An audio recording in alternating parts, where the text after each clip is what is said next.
104. The Fossil Whale. From his mighty bulk, the whale affords the most congenial theme whereon to enlarge, amplify, and general expatiate. Would you could not compress him. By good rights he should only be treated in the imperial folio.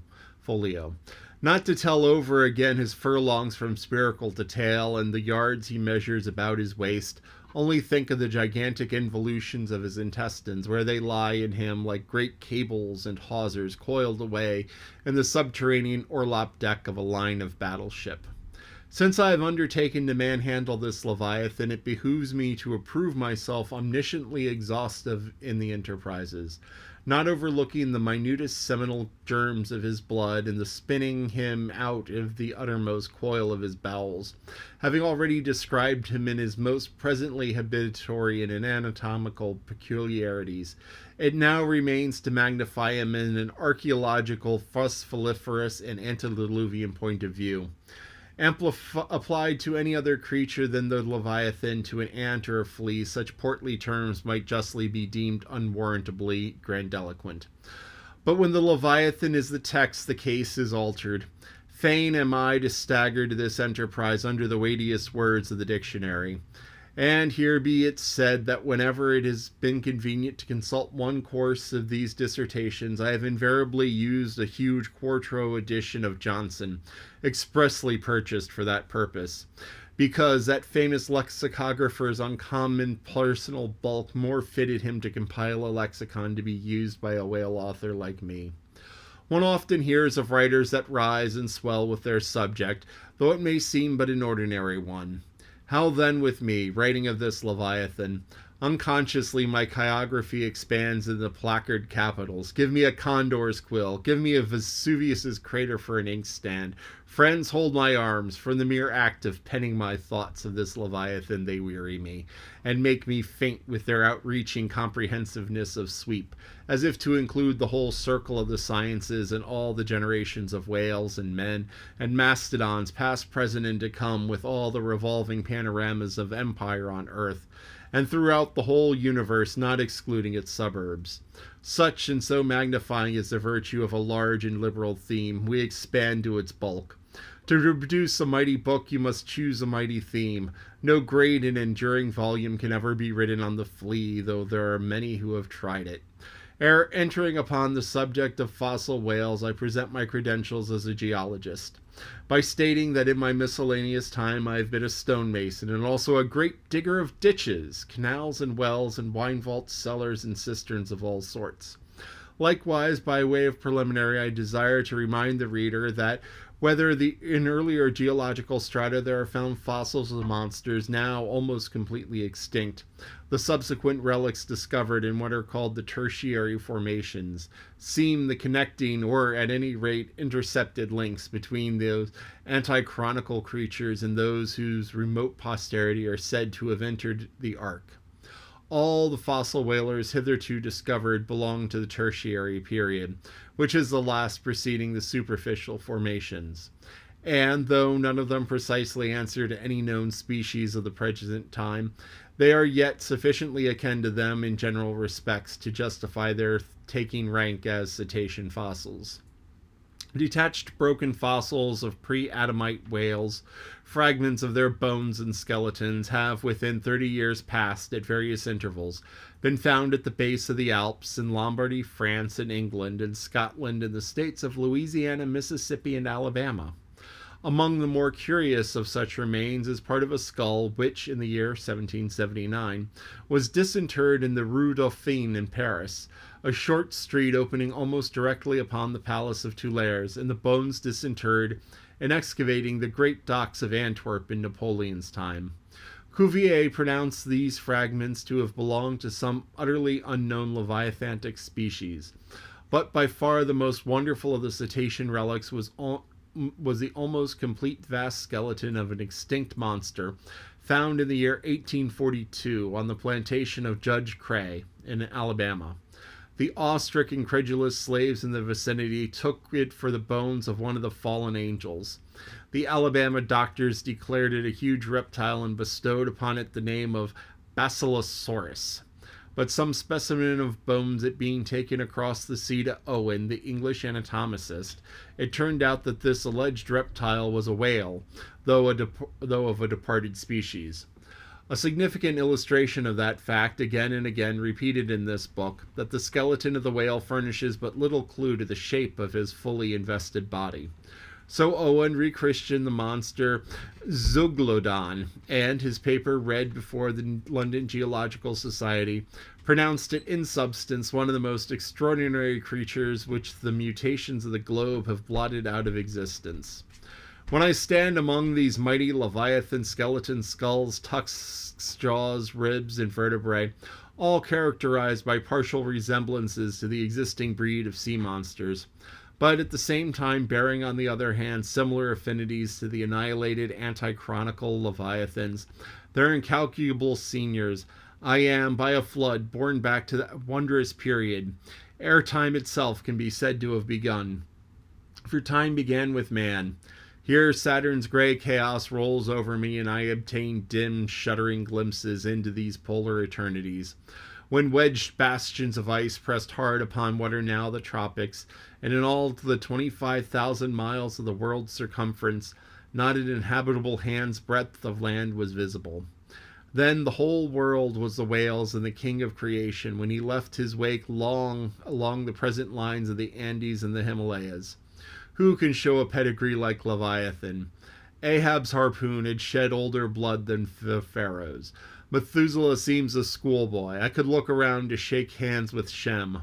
I am horror struck at this anti-Mosaic, unsourced existence of unspeakable terrors of the whale, which, having been before all time, must needs exist after all human ages are over. But not alone has this Leviathan left pre-Adamite traces in the stereotype plates of nature, and in limestone and marl bequeathed his ancient bust, but upon Egyptian tablets whose antiquity seems to claim for them an almost fossiliferous character, we find the unmistakable print of his fin. In an apartment of the great temple of Denadra, some 50 years ago, there was discovered upon the granite ceiling a sculptured and painted planisphere, abounding in centaurs, griffins, and dolphins, similar to the grotesque figures on the celestial globe of the moderns. Gliding among them, old Leviathan swam as yore was there swimming in that planisphere centuries before Solomon was cradled. Nor must there be omitted another strange attestation of the antiquity of the whale, in his own osseous post-diluvian reality, as set down by the venerable John Leo, the old Barbary traveler. Not far from the seaside they have a temple, the rafters and beams of which are made of whale bones, for the whales of monstrous size are oftentimes cast up dead upon the shore. The common people imagine that by a secret power bestowed by the god upon the temple, no whale can pass it without immediate death. But the truth of the matter is that on either side of the temple there are rocks that shoot 2 miles into the sea, and wound the whales when they light upon them. They keep the whale's rib of incredible length for a miracle, which, lying upon the ground with its convex part upmost, makes an arch, the head of which cannot be reached by a man upon a camel's back. This rib, says John Leo, is said to have lain there 100 years before I saw it. Their historians affirm that a prophet who prophesied of Mahmud came from this temple, and some do not stand to assert that the prophet Jonas was cast forth by the whale at the base of the temple. And this Afric temple of the whale I leave you, reader. If you be a Nantucketer and a whaleman, you will silently worship there. This is the end of chapter 104. So he talks about using all of these words. And now Samuel Johnson, compiler of an early dictionary. So he's saying, I used all of these words in the dictionary because you really need all of the words to describe a whale. And he's like, this is a great book because whales are a great subject. And you can't write a great book about little things. You can only write big books about big things. Which, honestly, is not true. It seems that way, but you can write huge amounts about the smallest of things. And you can write little things about big things. Little books about big things. So, you have a simple, this is a whale. That's a simple picture, simple picture book of this is a whale, and that's it. When I was a little kid, I had a little golden book of whales. So it was like this big, and it was like the size of a 3x5 card, and maybe there were 50 pages, and it was all about whales. It was just this tiny little book about whales, and it's like these are all the various different types. This is where they live. This is what they eat. And so the 50 pages probably said more than the thousand said more about whales than the thousand or so that I've read so far of Moby Dick. But